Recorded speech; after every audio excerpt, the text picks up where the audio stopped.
Chose qu'il faut savoir, toutes les choses qui vous arrivent, sur lesquelles vous n'avez aucune influence, doivent vous laisser sans émotion.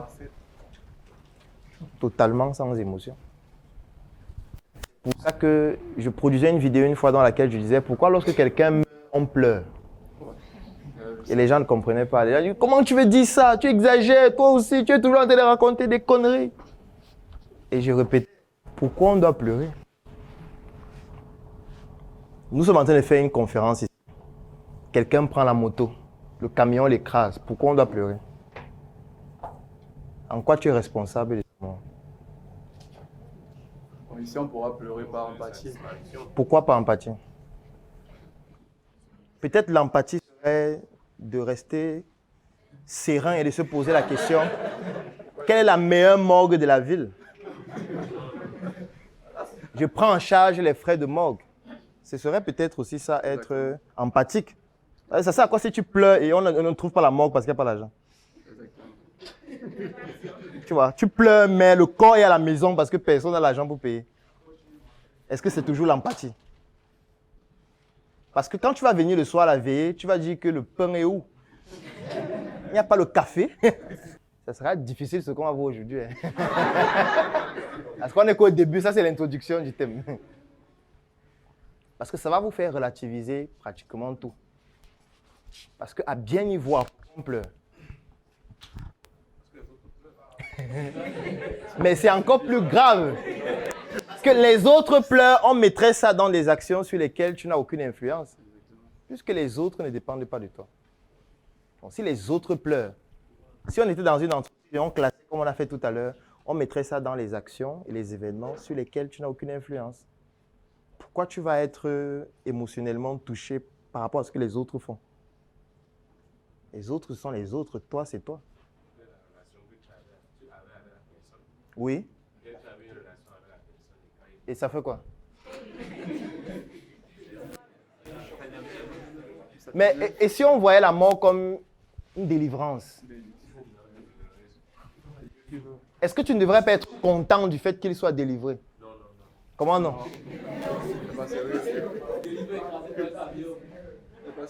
Il souffrait beaucoup.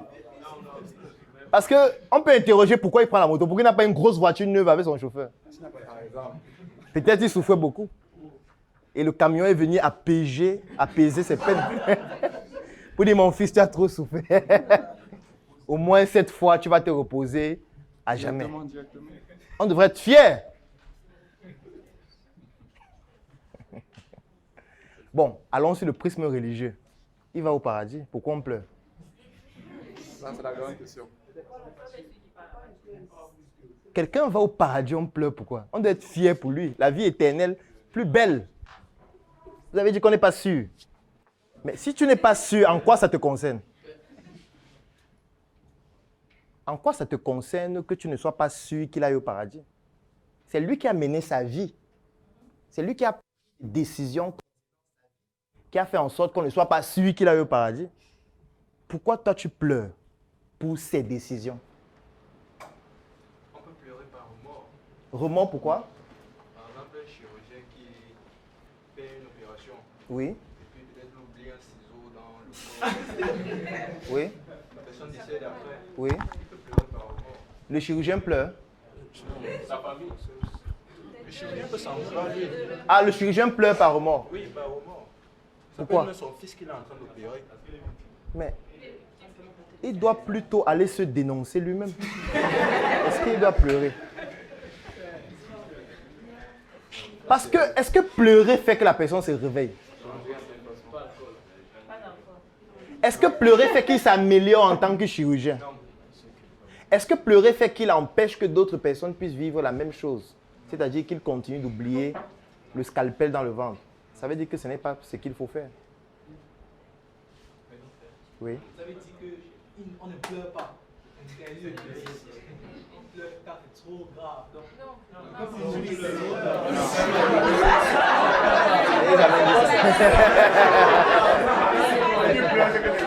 Quand tu C'est quand tu pleures que c'est trop grave. Ce n'est pas que quand c'est trop grave que tu pleures. Ce n'est pas ce que je dis.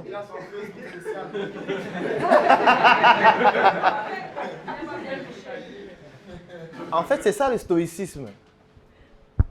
Parce que parfois, vous n'allez pas comprendre pourquoi, face à certains événements, certaines personnes n'éprouvent aucune émotion particulière.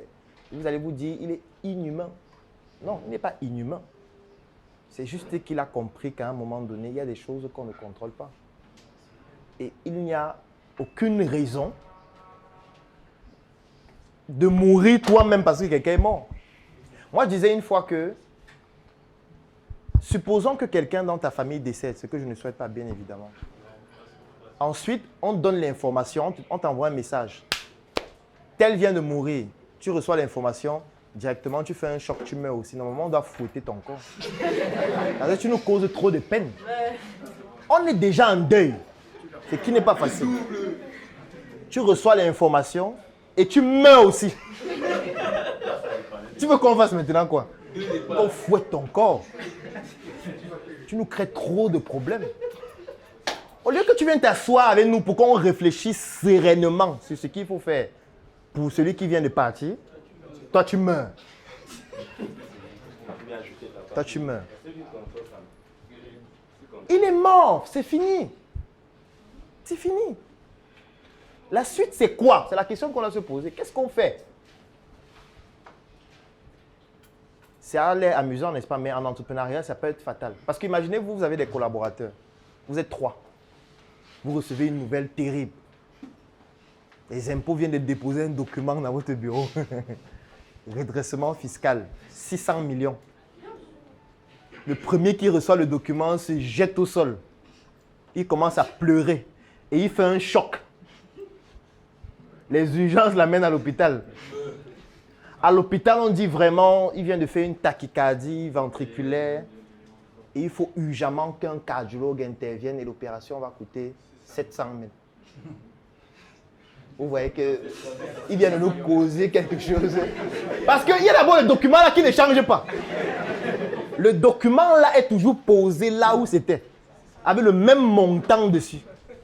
Et à ce montant s'ajoute la facture de son opération. Donc il vient de nous créer plus de problèmes.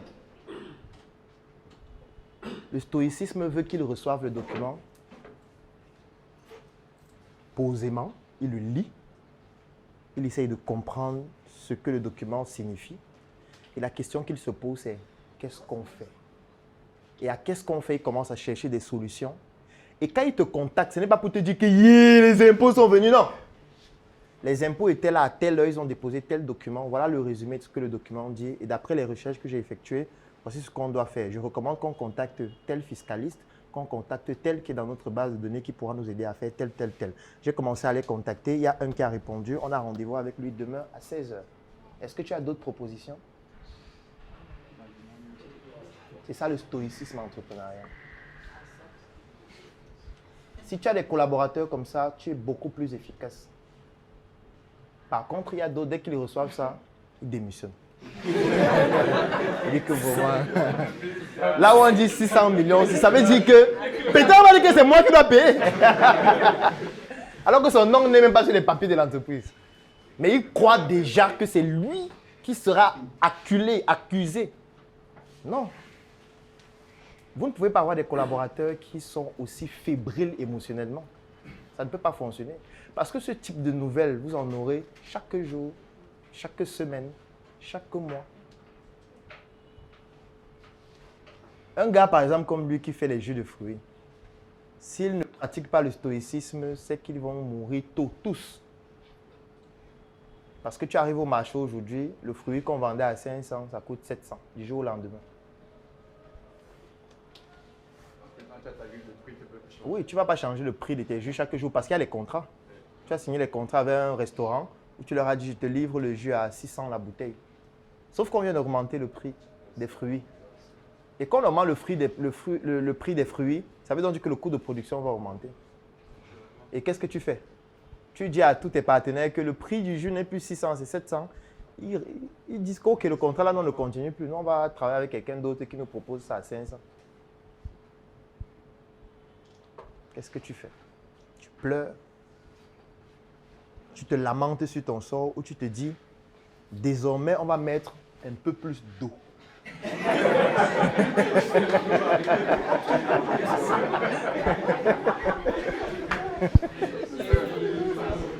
Après, c'est à vous de voir. C'est à vous de voir. À vous. Soit tu te dis, on va mettre un peu plus d'eau. Soit tu te dis, les contrats qu'on a déjà, on va conserver le prix chez eux, même si on paie, mais les nouveaux vont payer plus cher parce que nous, on veut conserver la qualité de notre produit. Soit tu te dis, on va créer un nouveau segment de marché avec un jus peut-être d'une qualité supérieure, en quantité plus faible et coûtant plus cher. Mais là, on est sûr, qu'est-ce qu'on fait? On ne pleure pas. C'est ça le stoïcisme.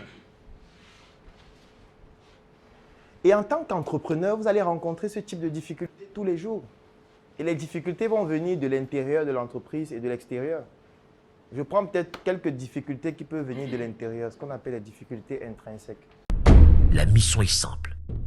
Voici une arme capable de changer le mindset du continent africain. Détruire l'obésité de l'inconsistance intellectuelle dans laquelle se cache le coffret VIP. Il possède une arme contenant 200 heures de formation et 8 ans d'expérience entrepreneuriale. Recevez le pouvoir de devenir une meilleure version de vous-même. Armez-vous de cette clé pour une réussite entrepreneuriale.